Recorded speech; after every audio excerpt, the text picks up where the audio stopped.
Presenting the classics of Sam P. Chaladurai. Sam P. Chaladurai அவர்களின் போதனை களஞ்சியத்திலிருந்து. கர்த்தர் ஒரு பரிந்து பேசுகிறவனை தேடுகிறார். அவன் பரிந்து பேசும்போது அவனுடைய ஜெபத்தை கேட்கிறார். அழிவு அவருக்கு விருப்பமல்ல, ஜனங்களை மடங்கடிப்பது நாசம் பண்ணுவது அவருக்கு விருப்பமல்ல.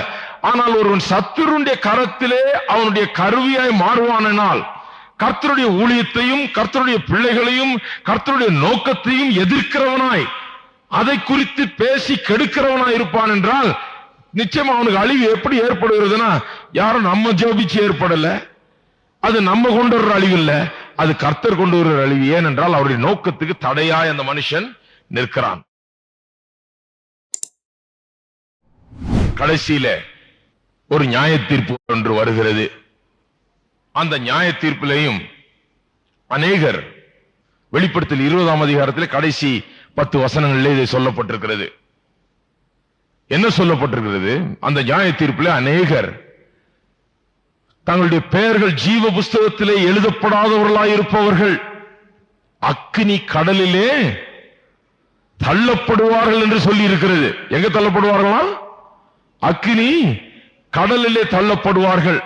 இந்த அக்கினி கடல் நரகம் ஒன்று இருக்குமான்றது பலருக்கு சந்தேகமா இருக்குது. ஒரு நல்ல தேவன், அன்பான தேவன் எப்படி ஜனங்கள் அவ்வளவு பேரை கொண்டு போய் அக்கினி கடல்ல தள்ள போகிறார் என்று அநேகர் நினைக்கிறார்கள். ஆனால் ஒன்று, ஆண்டவர் தள்ள விரும்பவில்லை. ஜனங்களை எங்க தள்ள விரும்பல? அக்கினி கடல்ல தள்ள விரும்பவில்லை. அது தெரியுமா உங்களுக்கு? அக்கினி கடல், அந்த நரகம் மக்களுக்காக உண்டாக்கப்பட்டது அல்ல. திருப்புங்கள் மத்தேயு 25ஆம் அதிகாரம். அது மக்களுக்காக உண்டாக்கப்பட்டது அல்ல. நரகம் மக்களுக்காக உண்டாக்கப்பட்டது அல்ல. எல்லாரும் சொல்லுங்க, நரகம் அக்கினி கடல் மக்களை போடுவதற்கென்று உண்டாக்கப்பட்டது அல்ல. நல்ல கவனிங்க, 25:41. அப்பொழுது இடது பக்கத்தில் நிற்பவர்களை பார்த்து, சபிக்கப்பட்டவர்களே, அந்த நியாய தீர்ப்பில் இப்படி நடக்க போகுது. இடது பக்கத்தில் நிற்கிறவர்கள் அவர்களை பார்த்து, சபிக்கப்பட்டவர்களே, என்னை விட்டு பிசாசுக்காகவும் அவன் தூதர்களுக்காகவும் ஆயத்தம் பண்ணப்பட்டிருக்கிற நித்திய அக்கினியிலே போங்கள். நித்திய அக்கினி யாருக்கு உண்டாக்கப்பட்டிருக்கு? நித்திய அக்கினி நரகம் யாருக்கு உண்டாக்கப்பட்டது? பிசாசுக்காகவும் அவனுடைய தூதர்களுக்காக உண்டாக்கப்பட்டது. ஒரு ஆளாவது நரகத்துக்கு போய் அந்த அக்கினி கடல்ல போக வேண்டும் என்பது தேவனுடைய விருப்பமே கிடையாது. அந்த அக்கினி கடல் என்னப்பட்டும் நரகம், கெஹென்னா என்று அழைக்கப்படுகிற அந்த நரகம் நித்திய அக்கினி கடல், அது மக்களுக்காக உண்டாக்கப்படவில்லை. எல்லாரும் ஒரு ஆமீன் சொல்லுங்க. கையை உயர்த்தி எல்லாம் நன்றி ஆண்டவரேன்னு சொல்லுங்க. மக்களுக்காக உண்டாக்கப்படவில்லை. யாருக்காக உண்டாக்கப்பட்டிருக்கிறது? பிசாசுக்காகவும் அவனுடைய தூதர்களுக்காக உண்டாக்கப்பட்டது. ஆனா அதுல மக்கள் போறாங்க. ஹலோ, அதுல மக்கள் போறாங்க. ஏன் போறாங்க? பிசாசுடைய கருவிகளாக அவர்கள் இருக்கிறபடினால. அது மக்களுக்காக உண்டாக்கப்படவில்லை. மக்கள் அதுல போக வேண்டிய அவசியம் இல்லை. அது மக்களுக்காக வைக்கப்பட்டது இல்லை. ஆனா பிசாசை தான் நான் பின்பற்றுவேன், பிசாசுக்காக தான் நான் ஜீவிப்பேன், பிசாசு வழியில தான் போவேன்னு சொன்னா அந்த பிசாசு எங்க போறானோ அங்கதான் அவர்கள் போய் சேர வேண்டியதாகிறது. ஆண்டவர் மக்களை நரகத்துல தள்ளணும்னு பார்க்கல. ஆனால் மக்களுக்கு ஒரு சாய்ஸ், தீர்மானம் செய்யக்கூடிய ஒரு சக்தி ஆண்டவர் கொடுத்திருக்கிறார். அதை எப்போதும் அவர் மீறுறது கிடையாது. நரகத்துக்கு போகிறேன்னு ஒருத்தன் தீர்மானம் பண்ணிட்டா அவன் நரகத்துக்கு தான் போகணும். பரலோகத்துக்கு போகிறேன்னு ஒருத்தர் தீர்மானம் பண்ணா பரலோகத்துக்கு போக முடியும். ஒருவராவது கெட்டு போகக்கூடாது என்பதுதான் ஆண்டவருடைய நோக்கம். ஒருவராவது அழிந்து போகக்கூடாது, கெட்டு போகக்கூடாது, எல்லாரும் ரட்சிக்கப்பட வேண்டும், எல்லாரும் நித்திய ஜீவனை பெற வேண்டும் என்பதுதான் ஆண்டவருடைய நோக்கம். உங்களுடைய குடும்பங்கள் முழுவதாக, உற்றார் உறவினர் முழுவதாக, இந்த பட்டணத்திலே இந்த தேசத்திலே வாழ்கிற ஒவ்வொருவரும் ரட்சிக்கப்பட வேண்டும் என்பது தேவனுடைய பெரிய திட்டமாய் இருக்கிறது. ஆனால் உண்மை என்னவென்றால் அநேகர் தேவனுடைய காரியங்களை எதிர்த்து அந்த தீர்மானம் செய்யக்கூடிய சக்தியை, the power of will, அந்த will தீர்மானம் செய்யக்கூடிய சக்தியை உபயோகப்படுத்தாமல் அந்த தீர்மானத்தை எடுக்காமல் விட்டு விடுகிறபடினால எங்க போகிறார்கள்? நரகத்துக்கு போகிறார். ஏன் நரகத்துக்கு போறாங்க? அவங்களுக்காக அது உண்டாக்கல, பிசாசுக்காக உண்டாக்கப்பட்டிருக்கிறது. ஆனா இவர்கள் பிசாசுடைய பிள்ளைகளா இருக்கிறபடினாலே, அதிலிருந்து வெளிவர அவர்களுக்கு சம்மதம் இல்லாதபடினாலே அங்கே போகிறார்கள். 91ஆம் சங்கீதம். உன் பக்கத்தில் 1000 பேரும் உன் வலது பக்கத்தில் 10,000 பேரும் விழுந்தாலும் அது உன்னை, எல்லாரும் சொல்லுங்க, அது உன்னை அணுகாது, அது உன்னை அணுகாது, அது உன்னை அணுகாது.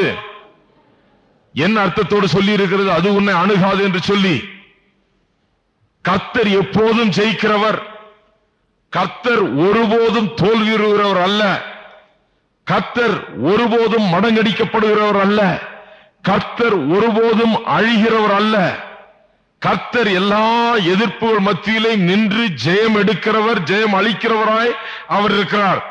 நாம் கர்த்தருடைய கருவிகளாய் இருப்போம் என்றால், கர்த்தருக்காக ஜீவிப்போம் என்றால், கர்த்தருக்குள்ளாக நம்முடைய வாழ்க்கை அமைத்துக் கொள்வோம் என்றால், அது நம்மை அணுகாது. எது நம்மை அணுகாது?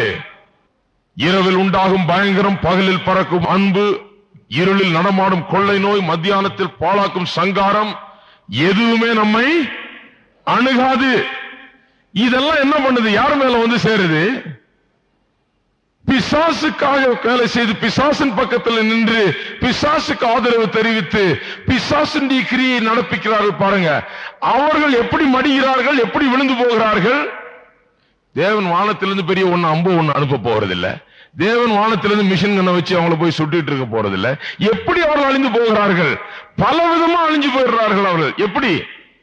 இரவில் உண்டாகும் பயங்கரத்தின் மூலமா அழிஞ்சு போறாங்க, பகலில் பறக்கும் அம்பு மூலமா அழிஞ்சு போகிறார்கள், இருளில் நடமாடும் கொள்ளை நோயில மாட்டிக்கிறாங்க, மத்தியானத்தில் பாழாக்கும் சங்காரத்தினால அழிந்து போகிறார்கள். இப்படி பல விதமான காரியங்கள் உலகத்தில் நடக்கிறது. பல விதமான அழிவுகள் வருகிறது. யுத்தத்திலே வர்ற அழிவு, வியாதியில வர்ற அழிவு, இப்படி வர்ற அழிவு, அப்படி எல்லா விதமான அழிவிலேயும் அவர்கள் சிக்கிக் கொண்டு அப்படியே போய்விடுகிறார்கள். ஆனால் அவருக்குள்ளாக நாம் வாழ்வோம் என்றால் அது உன்னை அணுகாது, அது உன்னை அணுகாது. எவ்வளவு பெரிய வாக்குத்தத்தம் பாருங்க. ஏன் அது நம்மை அணுகாது? அவர் பிசாச போல ஓடுகிறவர் அல்ல, அவர் தோற்கிறவர் அல்ல, அவர் நிற்கிறவர், அவர் ஜெயிக்கிறவர், முன் செல்லுகிறவர், ஜெயம் எடுக்கிறவர். பிசாசு கூட சேர்ந்து அவன் ஓடும்போது நம்ம ஓடுறோம், அவன் நாசமாக்கப்படும் போது நாமும் நாசமாக்கப்படுகிறோம், அவன் தோற்கும் போது நாமும் தோற்கிறோம், அவன் அழியும் போது நாமும் அழிந்து போகிறோம். ஆனால் தேவனோடு நிற்கும் போது, அவர் ஜெயிக்கும் போது நாம் ஜெயிக்கிறோம், அவர் நிற்கும் போது நாம் நிற்கிறோம், அவர் ஜெயம் எடுக்கும் போது நமக்கும் அதிலே ஜெயம் இருக்கிறது. அவருடைய பக்கத்தில் 1000 பேரும் வலது பக்கத்தில் 10,000 பேரும் விழும்போது, நம்முடைய பக்கத்தில் 1000 பேரும் வலது பக்கத்திலே 10,000 பேரும் விழுகிறார்கள். எல்லாரும் ராமன் சொல்லுங்க. ஏன்? நாம் தேவனுடைய பக்கத்திலே நிற்கிற காரணத்தினால். இன்றைக்கு இந்த 7ஆம் வசனம் எல்லாருக்கும் கிரியை செய்கிறது இல்லை. இப்படி தேவனை பின்பற்றும்படியாக தெரிந்து கொண்டவர்களுக்கு மட்டும்தான் அது கிரியை செய்கிறது. தெரிந்து கொண்டு அவருக்குள்ளாக வாழ்க்கை அமைத்துக் கொண்டவர்களுக்கு மட்டும்தான் அது கிரியை செய்கிறது.